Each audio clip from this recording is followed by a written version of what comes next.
అందరికీ నమస్కారం. Welcome to my channel. ఇప్పుడే అందిన వార్త. విద్యార్థులకు మళ్ళీ పండుగ లాంటి వార్త. రేపు గురువారం కూడా విద్యా సంస్థలకు సెలవు.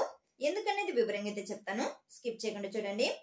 ఎవరైనా నా ఛానల్ ని ఫస్ట్ టైం చూస్తున్నట్టయితే ఒక్క లైక్ చేసి సబ్స్క్రైబ్ చేసి సపోర్ట్ చేయడం మాత్రం మర్చిపోకండి. తెలంగాణలో ఎడతెరిపి లేకుండా కురుస్తున్న భారీ వర్షాలను రాష్ట్రాన్ని అతలకుతలం చేస్తున్నాయి.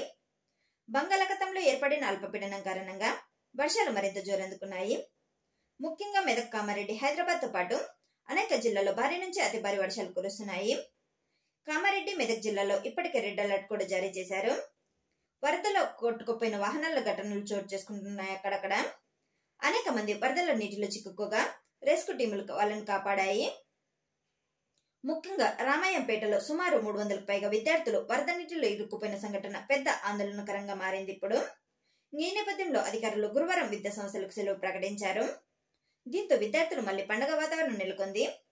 గణేష్ చతుర్థి సెలవు తర్వాత ఇది మరో ఆనందకరమైన వార్తగా మారింది. ఇప్పుడు ముఖ్యంగా రేవంత్ రెడ్డి ప్రభుత్వం ఇప్పటికీ కలెక్టర్లకు అప్రమత్తంగా ఉండాలని, అవసరమైన రెస్క్యూ టీంలను సిద్ధం చేసుకోవాలని ఆదేశించారు. ఇంకా 2 రోజుల పాటు భారీ వర్షాలు, అతి భారీ వర్షాలు కురిసే అవకాశం ఉందని వాతావరణ శాఖ హెచ్చరించింది. అందువల్ల వరుసగా సెలవులు ప్రకటించే అవకాశం ఉందని అధికారులు సూచిస్తున్నారు.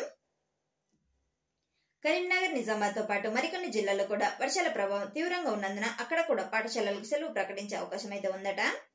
ఆంధ్రప్రదేశ్ లో కూడా పరిస్థితి అలాగే ఉంది.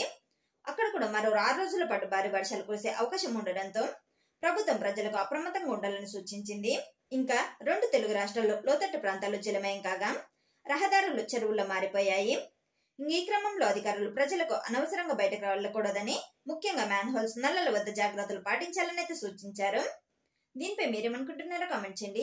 ఇలాంటి ఇన్ఫర్మేషన్ కోసం వరం తలపల్లి ఛానల్ ని సబ్స్క్రైబ్ చేసుకోండి. ఇంకేంటంటే ఈ రోజు గణేష్ చతుర్థి సందర్భంగా అందరికీ హ్యాపీ గణేష్ చతుర్థి. బాయ్.